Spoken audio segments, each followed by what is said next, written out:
Que alegria ver vocês que ainda não foram embora. Eu lembro que Jesus falou 3 dias. Imagina uma associação que só terminaria terça-feira à noite, com a multiplicação dos pães. Eu só posso imaginar que aquilo que Jesus tinha para falar foi de tal relevância que o povo não imaginava que ir embora seria recomendável. Muito obrigado pela sua presença, muito obrigado duplamente o privilégio de estar novamente diante de um auditório tão seleto, tão abençoado. Deve ser de conhecimento geral que o sacerdócio universal da Igreja é uma doutrina bíblica que foi suprimida durante mais de 1000 anos. O sacerdócio de todas as pessoas aqui, homens e mulheres, é o significado dessa frase universal.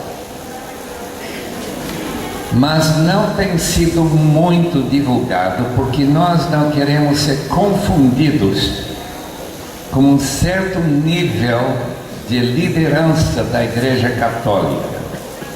Quando eu era criança na Bolívia, um padre sacerdote bateu meu pai e eu tinha um certo horror a olhar para aqueles homens que eram conhecidos como sacerdotes.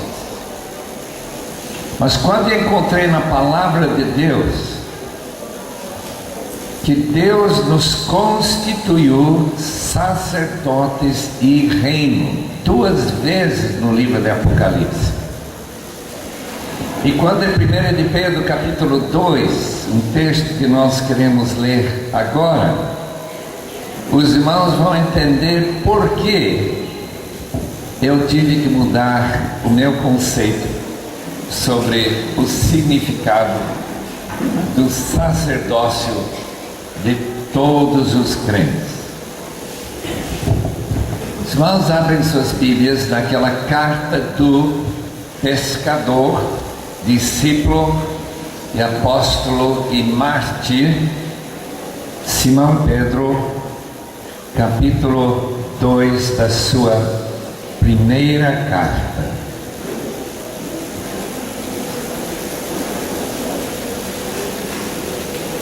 Primeira Pedro 2:4. 2 vezes nesse texto os irmãos vão poder marcar uma referência ao sacerdócio de todos nós.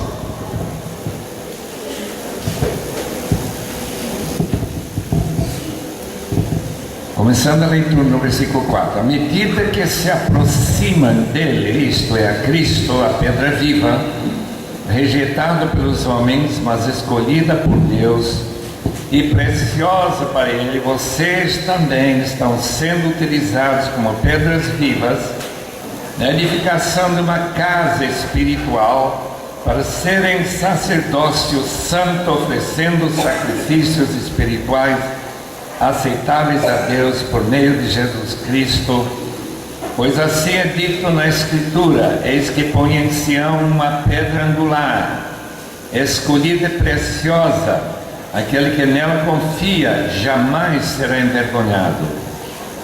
Portanto, para vocês, os que creem, essa pedra é preciosa, mas para os que não creem, a pedra que os construtores rejeitaram tornou-se a pedra angular, pedra de tropeço e rocha que faz cair.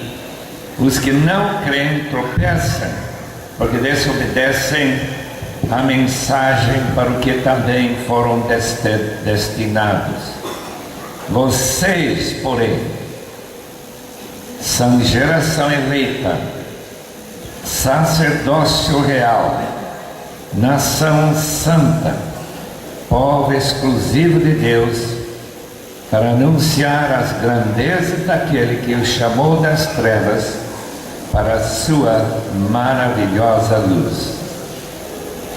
Antes vocês nem sequer eram povo, mas agora são povo de Deus. Não haviam recebido misericórdia, mas agora a receberam.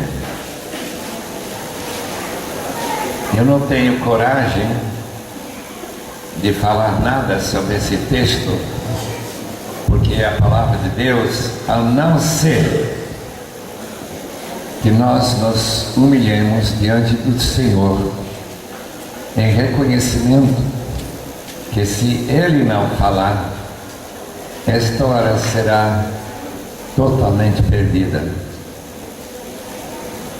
E com isso não é o desejo de ninguém aqui que já ficou esse dia todo.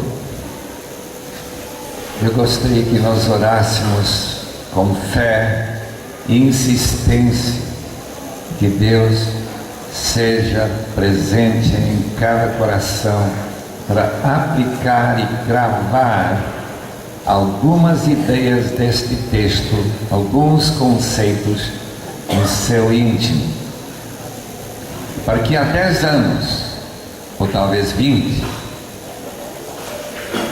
o que você aprendeu esta noite seja útil para lhe estimular para servir a Deus como sacerdotisa e sacerdote do Rei Jesus. Os irmãos concordam em orar assim. E se nós temos aqui muita gente com fé genuína, verdadeira, insistente, eu gostaria de liderar essa oração e os irmãos digam o amém. Amém. Senhor, muito obrigado por ter inspirado teu filho apóstolo Pedro a escrever essas linhas que nós acabamos de ler. Agora eu peço, Senhor, que o desenvolvimento desta palavra possa ser de tal maneira abençoada por Ti, Senhor, que os ouvintes, levando esta mensagem nas suas mentes e memórias, possam aproveitá-la e ver o fruto dessa palavra nas suas vidas durante anos vindouros. Te rogamos nesse nome que é poderoso acima de todo nome, em nome de Jesus. Amém. Amém. Quantos anos atrás eu não lembro? Deve ter sido uns 6 anos. Pecadeli, um executivo das linhas ferroviárias da Índia, mandou uma carta para a gente aqui no Brasil, em que ele fez uma afirmação que me chamou a atenção. Eu não tinha pensado naquilo que essa carta teve a comunicar. Ele disse naquela carta: toda entidade, companhia, igreja, empreendimento precisa de 3 coisas para ter sucesso. Se faltar uma ou 2, é fadado a desaparecer. 3 coisas. Primeiro, tem que ter identidade. Essa associação tem. Ainda que durante alguns meses eu não sabia o que significa essa palavra, gratidão. O que é isso? Parece muita palavra inglesa de uva, mas Você com certeza não tem nada com uvas. Tem que ter identidade. Tem que ter uma missão. Quer dizer, razão de existir. E cada componente, cada pessoa integrada nessa identidade ou entidade tenha conhecimento qual é seu papel, seu serviço, sua atuação dentro dessa entidade. Eu visitei, eu acho que foi em 97, estávamos em Birmingham, Alabama, terra da minha esposa, e nós tomamos 2 horas para dar um passeio e visitar a companhia Mercedes-Benz, recém-construída, uma fábrica de 300 milhões de dólares. E a primeira coisa, quando chegamos lá, foi, notamos identidade.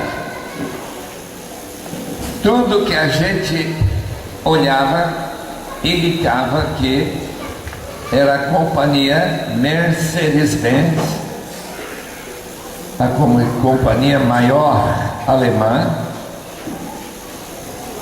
que essa companhia tinha uma missão: fazer carros, montar carros. E terceiro, que 700 e tantos operários, cada um sabia qual era seu papel lá dentro. Eu era turista, eu observei exatamente o que diz Pecadeli da Índia. Toda entidade precisa de 3 coisas. Esse texto, interessantemente, Pedro nunca estudou administração de companhias, mas ele fala nesse mesmo texto que nós acabamos de ler, de justamente estes 3 essenciais de qualquer sucesso no empreendimento, companhia ou igreja. Primeiro, identidade. Versículo 9. Os irmãos podem ler, não sei se a luz está para ler. Versículo 9 coloca 4 facetas da mesma identidade. Começa com a raça eleita, continua com o sacerdócio real. Em terceiro lugar, tem a nação santa e, finalmente, um povo exclusivo, particular de Deus. 4 descrições da mesma identidade. Depois, no versículo 9, a segunda parte do versículo declara qual é a missão desta entidade chamada igreja. É de anunciar as grandezas daquele que nos chamou das trevas para a sua maravilhosa luz. E finalmente, o papel de cada um de sermos uma casa edificada para ser sacerdócio espiritual, versículo 5, para oferecer sacrifícios espirituais que agradam a Deus. Esse é o papel de todo sacerdote e sacerdotisa que está ouvindo a minha voz nesta noite. Eu queria, portanto, falar em primeiro lugar sobre a identidade que está acima da identidade batista, ou Associação Batista, ou Igreja Batista, Betel, ou qualquer outro nome que sua igreja por acaso tenha. porque sua igreja não é mencionada nesse texto particularmente. Aqui está em vista a igreja de Jesus Cristo no mundo inteiro, universal. Primeiro, uma nova raça eleita por Deus. Eu sei que muitos aqui têm uma restrição contra Deus ter eleito você. Quer dizer, não contra você ser eleito, mas que Ele não elegeu todo mundo. Porque a palavra eleição significa seleção. A seleção para jogar na Copa do Mundo, próxima Copa, de brasileiros que jogam futebol. Os irmãos entendem perfeitamente que é uma eleição. Tem milhares e milhares e milhares de jovens que jogam futebol nesse país. Mas aquela seleção que vai representar a gente nessa Copa, se não me engano, no Brasil, né? Imagina, primeira vez na história. E se o Brasil não ganhar essa Copa, vai ser uma vergonha. Por quê? Porque os jogadores são eleitos, são selecionados para serem os melhores jogadores do país inteiro. A palavra raça é o contrário daquilo que João Batista chamava de raça de víboras. Raça significa DNA. Eu sou de uma raça estranha, uma mistura de escocês e inglês, que eram inimigos terríveis. E todos nós aqui temos DNA de antepassados que nos deram essa característica de cor, de olhos, de cabelo, de maneira de ser, de cultura e tudo mais. Raça eleita. Nós somos portadores do DNA de Deus, porque seu Espírito habita em nós. Você só pode ser sacerdote se você vem da raça de sacerdotes. Arão e seus filhos mantinham essa linha DNA por séculos, até o cativeiro e mesmo depois.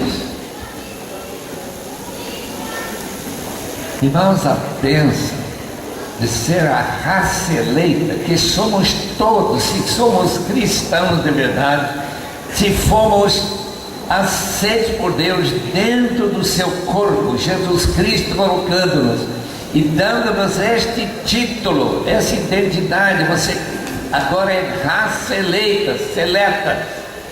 Você agora tem uma representação para jogar contra todos os inimigos de Deus que Satanás pode colocar no campo, e você estará chutando bola todo dia, ou em direção ao gol, ou fazendo o erro terrível de chutar para o gol do inimigo. Eu acho que ninguém vai querer fazer isso. Treinamento que nós ouvimos essa noite, ler a palavra, estar orando, para ser guiados pelo Espírito em tudo que eu falo, em tudo que eu faço, porque eu pertenço a uma raça seleta da parte de Deus. Número 2, sacerdócio real. Os sacerdotes da antiguidade serviram ao rei. Por quê? Porque eles procuravam, intercederam para que a bênção caísse sobre o rei. Agora nós não pedimos a bênção sobre Cristo. Ele já foi abençoado pela ressurreição, exaltação à destra do Pai. O que nós fazemos então é fazer que o sacerdote tenha como seu trabalho de colocar a mão da pessoa que está separado de Deus e colocar a ponte De onde vem a palavra católica, pontífice? Ligar mãos com a mão de Deus. Pegar seu filho, colocar a mão na mão de Deus. Pegar seu vizinho, pegar sua mão e colocar na mão de Deus. E deixa Deus dirigi-lo. Ou talvez quiser melhor a ilustração de colocar a canga, o jugo de Cristo, para seu filho, seu vizinho ou qualquer membro não cristão. Nação santa. É de comum conhecimento que santidade significa separação exclusiva. Se este corpo for santo, eu não poderia beber dele, porque é consagrado para uso unicamente de Deus. A nação santa, portanto, significa uma etnia, um etnos, que significa uma raça que tem o mesmo pai, sim, porque é uma raça, mas que tem uma cultura, tem uma linguagem, tem uma maneira de falar, de pensar e agir totalmente diferente do mundo. O mundano tem sua maneira não sagrada, profana de viver, secularizada.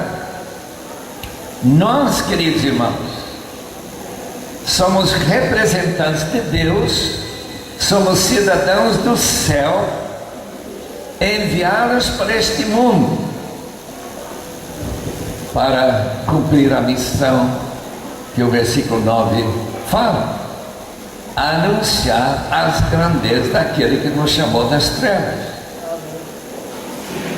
Nossa linguagem, nossa maneira de agir com embaixadores de Cristo é absolutamente, queridos irmãos, santa.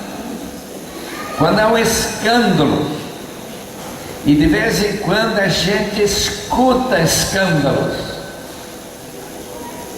é um tropeço para todo mundo. Tropeço quer dizer algo que cria uma barreira para uma pessoa crer. Ele é cidadão do Deus 3 vezes santo, mas ele não age de uma maneira santa. Como que eu posso juntar essas ideias de identidade, santidade dessa etnia a qual nós pertencemos?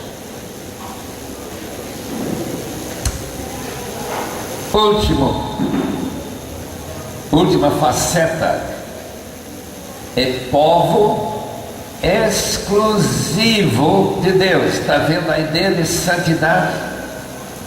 Essa palavra povo exclusivo é uma maneira de falar da noiva de Cristo.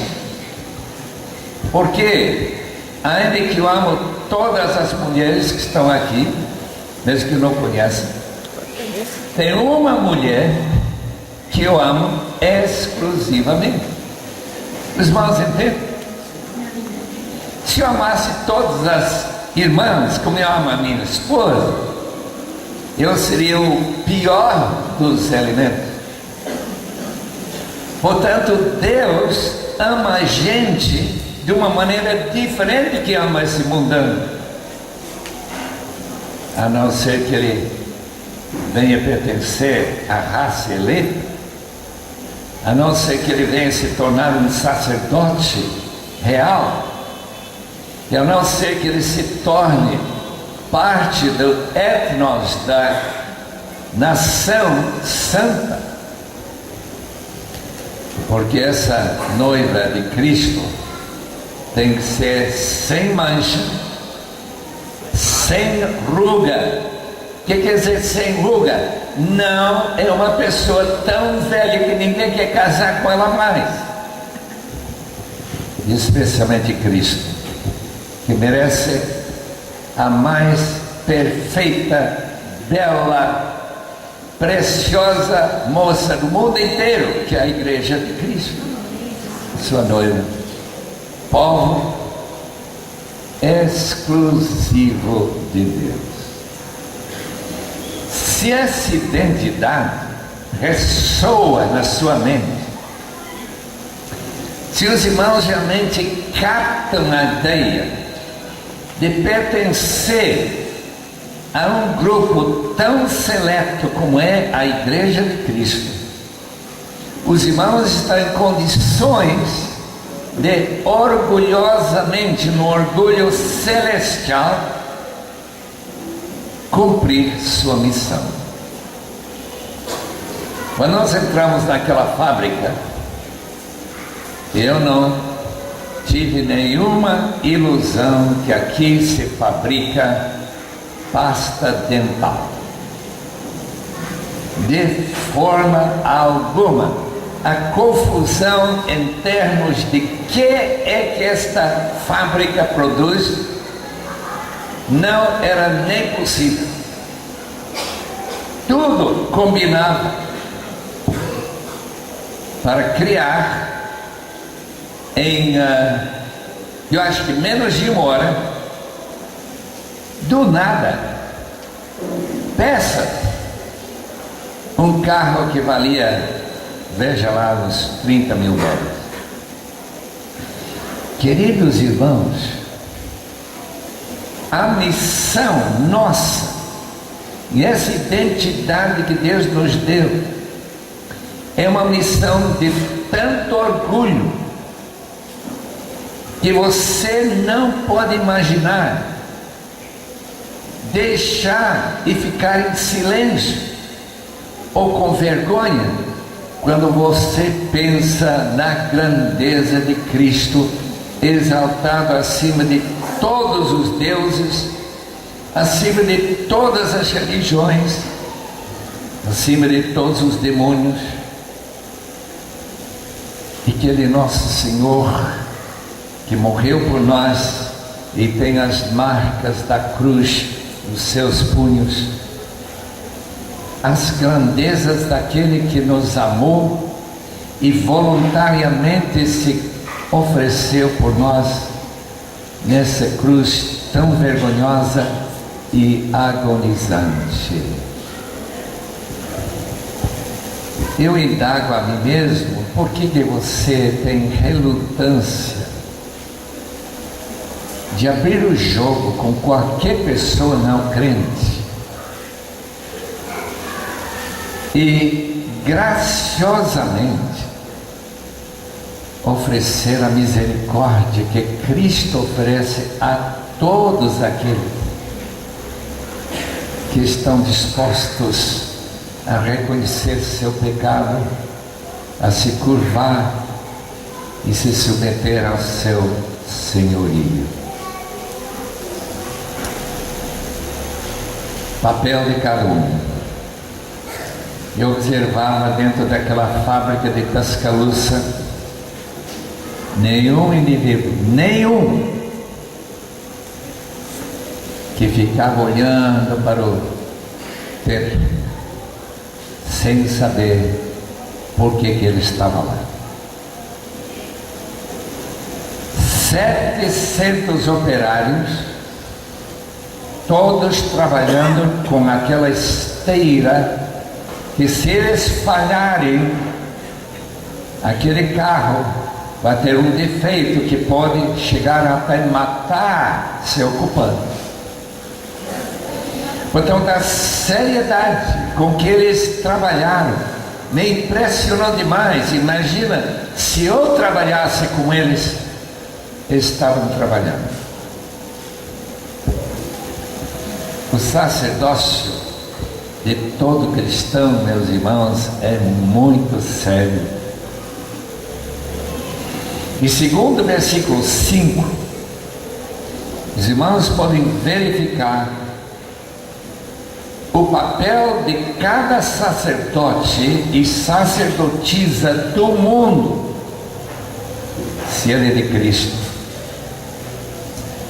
é de oferecer sacrifícios espirituais que agradam a Deus. Como Jesus ofereceu o último de sangue, literalmente, na cruz, para nos salvar, nenhum de nós precisa se sacrificar ou trazer um cordeiro aqui, matar e queimar como holocausto. Isso já foi feito por nós na cruz no ano 30, no mês de abril. Portanto, o texto diz que sacerdotes, sacerdotisas têm 5 sacrifícios espirituais a oferecer, todas elas mencionadas no Novo Testamento, tão distinto dos sacrifícios do Antigo. Todo mundo conhece o primeiro sacrifício, que é Romanos 12, versículo 1. O apelo do apóstolo Paulo para os romanos, um apelo para todos nós, pelas misericórdias de Deus, de oferecer como sacrifício nossos corpos, cada um em sacrifício santo, sacrifício agradável e sacrifício vivo para Deus. Não é para você se suicidar para ser um sacrifício, não, oferecer seu corpo vivo, porque vida, queridos irmãos, significa poder atuar, poder viajar para Cristo, ir para qualquer campo missionário, se você se coloca à disposição completa do Senhor. Porque sacrifício significa nada menos e nada mais do que se colocar no altar dele e dizer: eu não sou mais meu, eu vivo unicamente para ti. Eu tinha um companheiro de quarto que dormia numa cama a 2 metros da minha, na faculdade. Seu nome era João Stan, S-T-A-N. Esse nome era famoso, por quê? Porque seu tio, John Stan, mesmo nome, e sua tia foram missionários na China.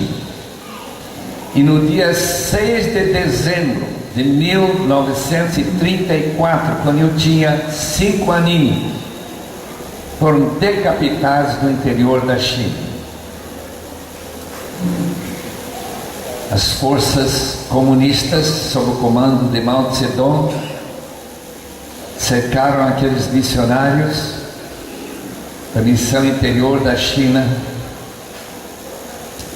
e depois de rasgar suas roupas deles, forçaram uma marcha longa e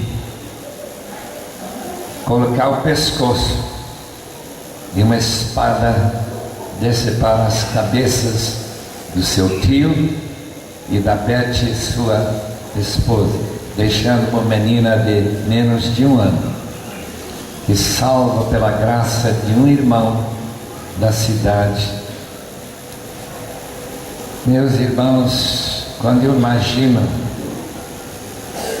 aquela escolha que os comunistas deram para esse casal: vocês podem voltar para sua terra se quiserem, mas vão ter que negar a Jesus.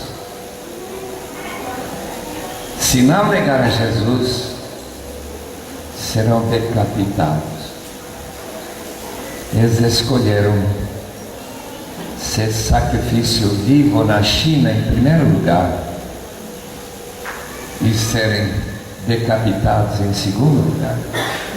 Eu quero ler o que aquela Betty, esposa que foi decapitada em 1934, escreveu na Bíblia de um outro Betty, que foi a viúva de um colega dessa mesma escola onde eu estudei, que foi morto pelos Alcas, a Betty Elliott, que foi a viúva que levou sua filhinha Valéria para dentro da floresta amazônica para ganhar os assassinos daqueles 5 missionários.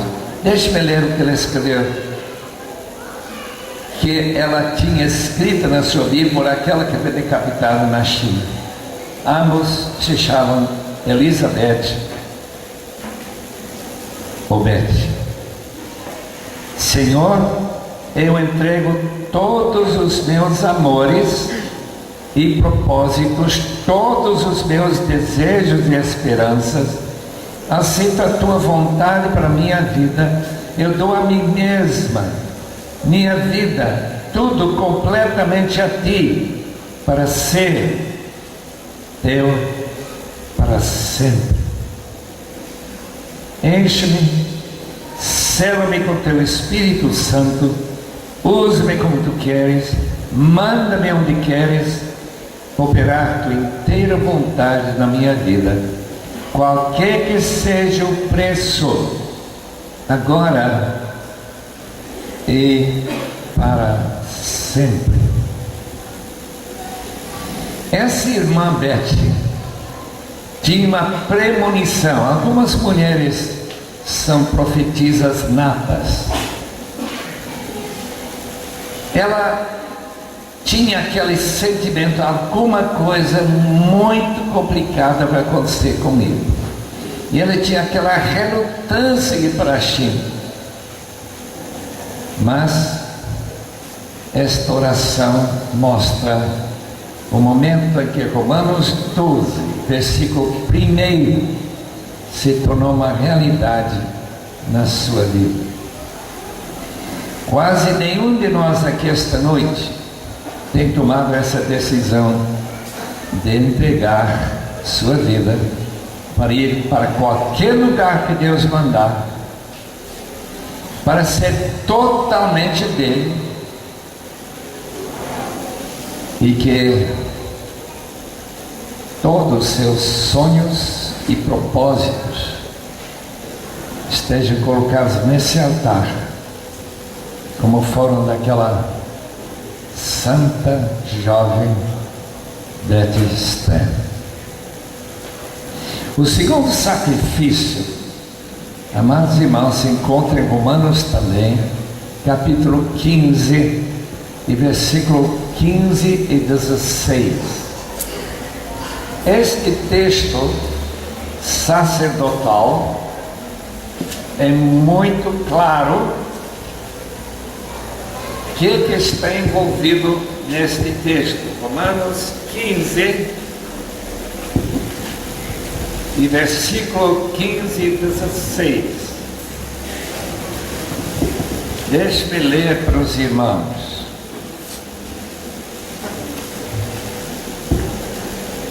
Por causa da graça que Deus me deu de ser um ministro de Cristo Jesus para os gentios, com o dever sacerdotal de proclamar o Evangelho de Deus para que os gentios se tornem uma oferta aceitável a Deus, santificados pelo Espírito Santo. Paulo está dizendo que não somente eu tenho que oferecer meu corpo como sacrifício, esse é o apelo dele, mas que eu tenho que levar outras pessoas a fazer a mesma coisa. Paulo, chamado para ser apóstolos dos gentios, com o trabalho sacerdotal de não somente ganhá-los para Cristo, mas santificá-los pelo poder do Espírito, para que eles todos sejam um sacrifício aceitável a Deus, porque Deus quer sacrifícios sem mancha, sem ruga ou coisa qualquer semelhante. Irmãos que estão trabalhando com igrejas, que estão trabalhando com a escola bíblica dominical, que estão trabalhando com seus filhos, que estão trabalhando com vizinhos para discipulá-los. Essa é a finalidade do ministério sacerdotal, de discipular pessoas. E esse é seu papel, de sacerdote e sacerdotisa para a glória de Deus, com muita e muita oração. O homem avivado foi John Hyde. John Hyde foi para a Índia em substituição do seu irmão que morreu repentinamente. Ele não tinha chamado missionário, mas eu vou no lugar do meu irmão que morreu. Indo para a Índia, recebeu uma carta. Eu lembro quando eu era criança também nós recebíamos cartas dadas para serem abertas durante a longa viagem. Imagina quanto tempo demorava para chegar na Índia. Há 100 anos atrás, quando John Hyde vivia, ele abriu essa carta: precioso irmão John, se você não ficar cheio do Espírito Santo, você não vai prestar para nada na Índia. Índia é um país dominado por poderes demoníacos, idolatria de milhões e milhões de ídolos. Você precisa ficar cheio do Espírito. John Hyde acha, mas que coisa, alguém está brincando comigo? Será que eu iria para o campo missionário sem ficar cheio do Espírito? Torceu a carta, jogou no chão do navio, mas depois Deus tocou o seu coração. Ele pegou essa carta, tirou as rugas e colocou diante de Deus lá no seu camarote e disse: Senhor, eu sei que se tu não me enches do teu Espírito, eu não vou prestar para nada na Índia. Irmãos e irmãs, este homem chamado John Hyde foi tão usado por Deus na Índia, com um poder tão especial, depois de orar dias, jejuando e orando para que Deus santifique indianos para a glória de Deus. E se os irmãos forem para Punjab na Índia hoje, 100 anos depois, e mencionar esse nome, eles vão bem possivelmente derramar lágrimas a lembrar um homem que teve um poder tão grande de transformar vidas. Ele fez um arranjo com Deus para ganhar uma pessoa por dia durante um ano inteiro. Segundo ano, 2 pessoas por dia. Terceiro ano, 3 pessoas por dia. Quarto ano, 4 pessoas. Até seu coração nem aguentar mais aquele sacrifício vivo, santo de discipular indianos. E quando tinha essa conferência para os pastores e líderes da igreja, ele orava 2 semanas direto, quase sem parar, esqueceu de comer, para que Deus derramasse seu poder sobre essa gente. Meus irmãos, desde pequeno, John Hyde foi um herói mesmo. Não que eu podia imitá-lo de forma alguma, mas eu fiquei impressionado como Deus tem usado certos homens e mulheres como sacerdotes que preparam outras pessoas para oferecer a Deus. Terceiro sacrifício, Hebreus 13, versículo 15. Hebreus capítulo 13 e versículo 15. Os músicos aqui vão gostar desse sacrifício.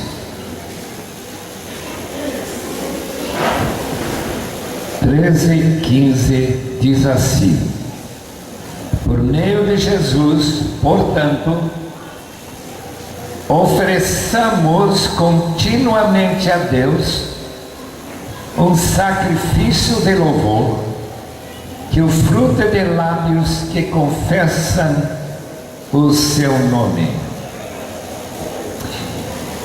Eu mencionei os músicos aqui, pessoas que têm dom de cantar, como nossos irmãos que têm nos galardoado com sua capacidade de louvar a Deus.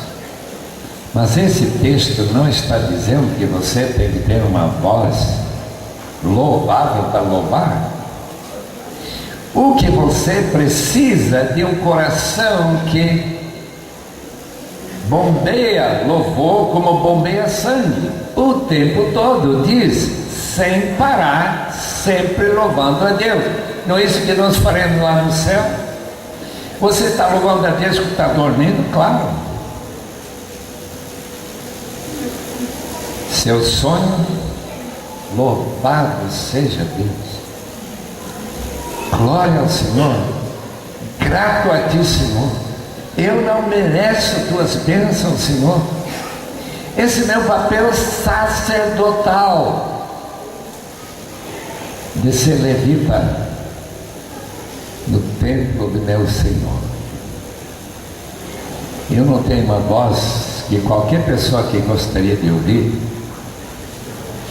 como músico, mas eu espero que todos os irmãos percebam que meu coração transborda de alegria pelo privilégio de ser filho de Deus, de louvar meu Senhor, de falar das grandezas daquele que nos chamou das trevas para a sua maravilhosa luz. Amém mesmo? Amém. Nem todos falaram amém. Agora sim, melhorou. Porque alguns estão muito relutantes. Vocês não querem louvar a Deus dormindo, é isso? Que bênção é ser sacerdote do Deus vivo. Número 4.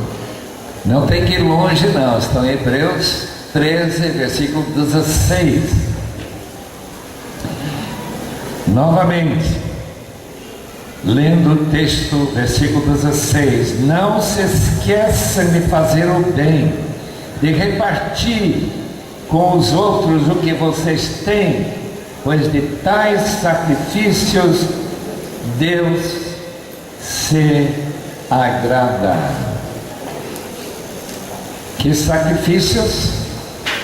Repartir o que vocês têm, seja dom espiritual, seja dinheiro, seja tempo para ouvir as pessoas que querem contar. Repartir o que vocês têm. Os irmãos estão sabendo que na Somália tem 12 milhões de pessoas que vão morrer de fome nos próximos meses se a ajuda não chegar.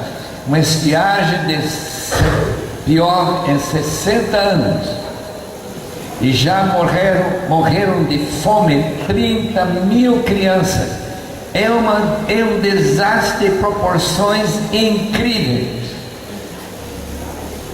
Meus irmãos, eu sei que é quase impossível nós mandarmos nossos parcos ofertas para eles, mas pelo menos podemos orar que aqueles coronéis que não permitem que a ajuda estrangeira humanitária chegue lá, e talvez vai encontrar mais perto de casa gente passando fome. Uma vez a esposa do pastor Vilar, um grande amigo nosso em São Paulo, entrou numa favela, encontrou uma família inteira morrendo de fome. E eu não achava que o Brasil tinha esse problema. Ela foi naturalmente correndo para suprir a necessidade imediata. Queridos irmãos, é sacrifício que agrada a Deus. Repartir com crianças de rua, crianças que não têm lar, órfãos, viúvas, pessoas necessitadas por todo lado nesse país, inclusive na nossa cidade rica chamada São Paulo. Último sacrifício. os irmãos vão ficar liberados. Não é bom saber disso. A gente vai poder ir descansar. Mas não vai embora sem pensar seriamente sobre o quinto sacrifício. Filipenses capítulo 4, 18. Filipenses 4, 18. Paulo tinha recebido umas doações, provavelmente em espécie, dinheiro. Ele na prisão que não fornece nada para os presos naquela época. E Epafrodito fez essa viagem aqui onde Paulo estava, trazendo aquela oferta. Escuta o que o apóstolo escreveu a respeito desse sacrifício que os filipenses prepararam para ele. Recebi tudo, 4:18. E o que tenho é mais que suficiente, estou amplamente suprido, agora que recebi de Epafrodito os donativos que vocês enviaram, são oferta de aroma suave, um sacrifício aceitável e agradável a Deus. Ofertas missionárias recebem a mesma declaração que a morte de Cristo na cruz recebeu: aroma suave, isto é, um cheiro de perfume que agrada a Deus, nosso Pai. Ofertas missionárias. Por que Deus está tão interessado nesse último sacrifício que vai comparar com esta frase que vem do Antigo Testamento, aroma suave? E eu acredito que a razão é esta, queridos irmãos, porque a coisa mais difícil para nós é dar dinheiro. Alguém disse que dinheiro é demonizado, tem que expulsar o demônio do dinheiro. Tão difícil partir com esses reaisinhos. Claro, R$1, R$2 não é problema. Mas uma oferta sacrificial, como os filipenses mandaram para Paulo, quando eles passaram fome para poder ajudar seu missionário preso, ele disse: os seus donativos mais do que supriram as minhas necessidades. Eu imagino que Paulo foi dando alguma ajuda a alguns outros presos, talvez cristãos, na prisão de Éfeso ou de Roma. 5 sacrifícios que os sacerdotes e sacerdotisas cristãs devem estar concentrando em cumprir, porque isso faz parte da grande missão de divulgar, anunciar as grandezas daquele que nos chamou das trevas para a sua maravilhosa luz. Eu estou tão grato a Deus pelo privilégio de poder ter estado com os irmãos hoje. Eu recebi esse convite há algum tempo atrás. Eu olhei na minha agenda, o que é que vai ser uma associação? Eu já tinha assistido a associações, na maioria, eu acho que eles não precisavam ser realizadas. Mas esta associação é diferente, porque os irmãos deram séria atenção à palavra de Deus. Que Deus nos leve agora para nossas casas esta noite, pensativos, remoendo Faça como a vaca faz quando come, né? Tem esses dois estômagos para trabalhar, repensar o que seria o avivamento, o que seria no sacrifício que eu estou oferecendo. Será que eu estou pronto a oferecer meu corpo? Será que eu tenho alguns discípulos que eu estou levando para serem uma oferta agradável e santa para Deus? Será que eu estou dando dos meus pequenas entradas uma oferta sacrificial para missões? Será que estou louvando a Deus o tempo todo? Isso, meus irmãos, é meu trabalho sacerdotal. E que Deus abençoe a todos com sua graça maravilhosa em Cristo.